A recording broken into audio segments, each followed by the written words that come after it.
Trump imposes 100% tariff on China. This was just a response to something that they did.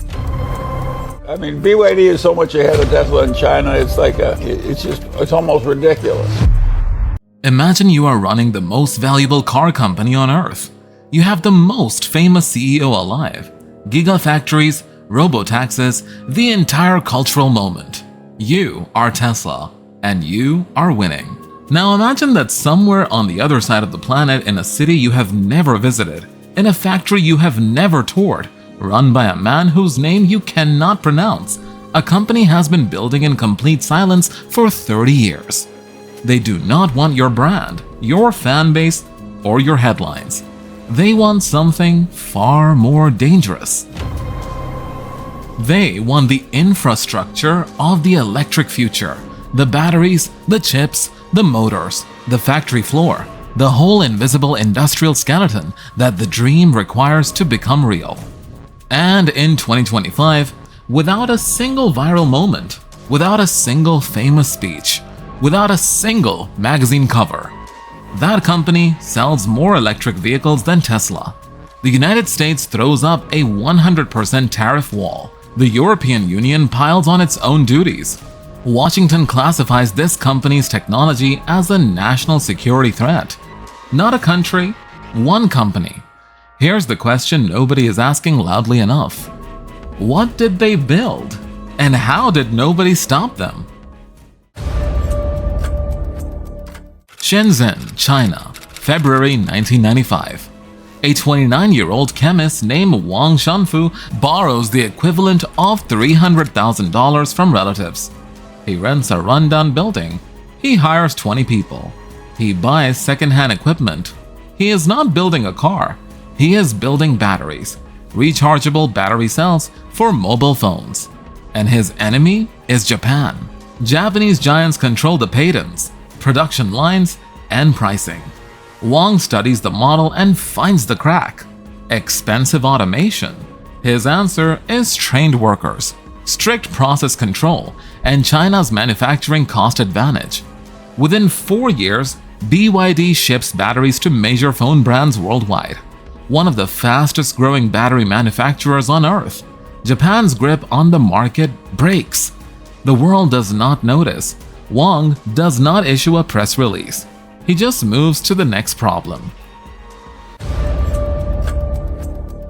2003, BYD spends 270 million won, nearly everything it has earned, to acquire Xian Automobile, a struggling state-owned car maker. Investors panic. Analysts call it reckless. Wang Chuanfu says nothing. Because Wang is not buying a car company, he is buying a platform for the battery future BYD has spent 8 years preparing for. The early years are brutal. BYD's models are derivative, quality inconsistent, no prestige, no heritage, none of it matters. Wang is not building a brand, he is building knowledge. The kind only years of failure can teach. In 2008, BYD launches the F3DM, one of the world's first mass-market plug-in hybrid cars. In 2009, the E6 electric vehicle follows. Neither sets the world on fire, but in 2008, something else happens. Berkshire Hathaway buys roughly 10% of BYD for $232 million.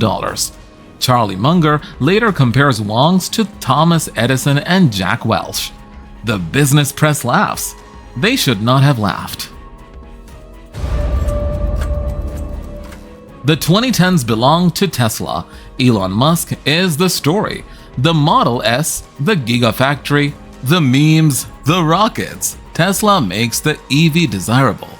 In Shenzhen, Wang Chuanfu makes it manufacturable. While the world watches Tesla, BYD builds something no competitor fully comprehends.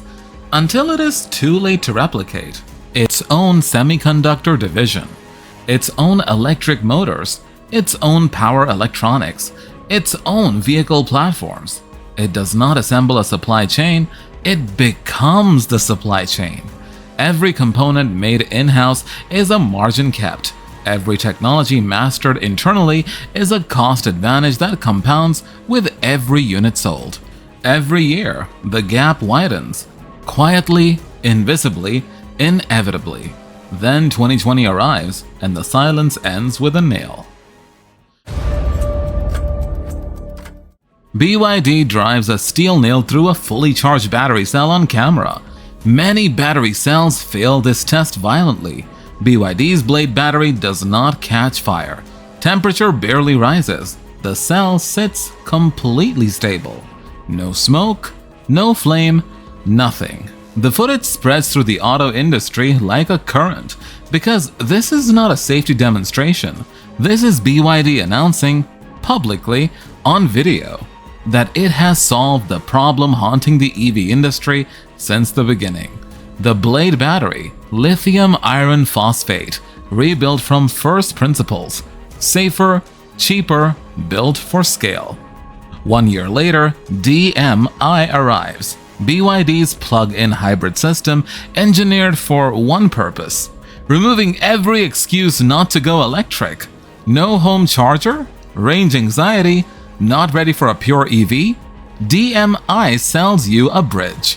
Tesla has no answer. Tesla does not sell hybrids.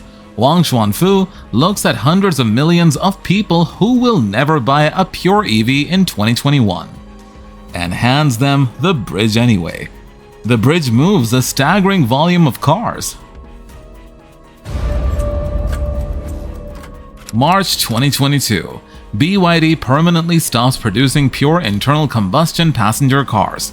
Completely, forever. The bridge is burned. No going back. What follows rewrites the record books.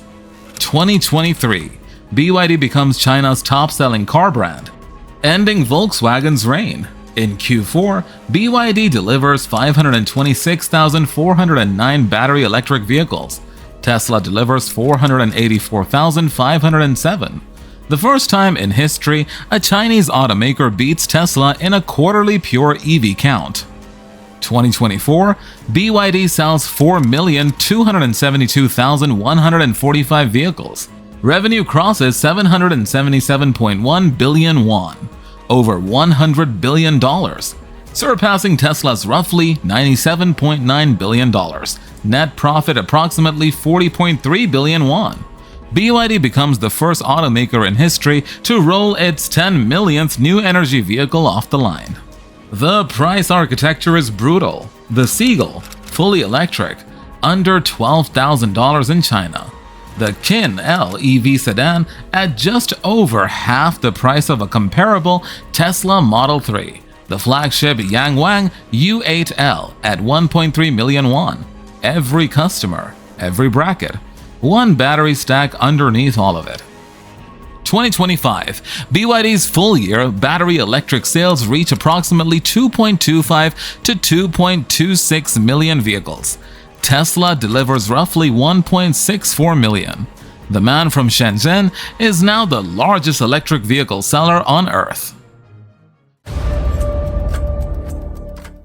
The most powerful government on Earth announces a 100% tariff on Chinese-made electric vehicles. 100%. Not because BYD has captured American market share, it hasn't. BYD does not sell a single passenger car in America. The tariff arrives in pure anticipation. In fear of what happens when a $12,000 fully electric car built by a company that makes its own batteries, chips, and motors competes on open terms. The EU adds a 17% anti-subsidy duty on top of the standard 10% import charge. Washington classifies Chinese connected vehicle technology as a national security threat. BYD's answer is surgical. Local European manufacturing announced by 2028. In April 2025, the Financial Times reports BYD outsells Tesla in European battery electric registrations for the first time. 7,231 vehicles to Tesla 7,165. By early 2026, BYD is still small in Europe, but growing. In Brazil, it is already building locally. Tariff walls stop imports.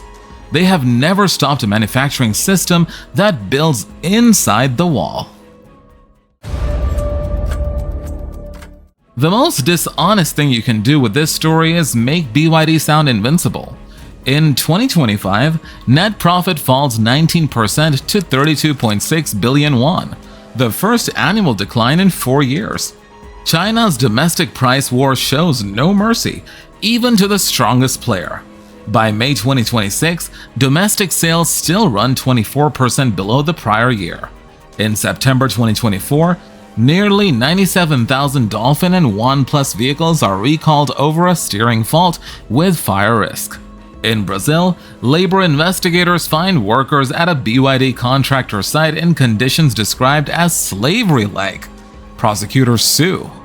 These are not footnotes. These are stress factors in a company that has scaled at a velocity the corporate world has rarely seen, and must now prove it can govern itself at global scale. The first war was scale. The second war is trust. In 1995, a 29-year-old chemist borrows money from his family, rents a building, hires 20 people, makes battery for Nokia phones in a city most of the world has never visited. He does not announce a revolution. He does not promise to change the world. He does not seek a single headline. He goes to work every day for 30 years, in factories the world was not watching. And while Silicon Valley was writing the story of the electric revolution, Wang Chuanfu was quietly building the factory underneath the story.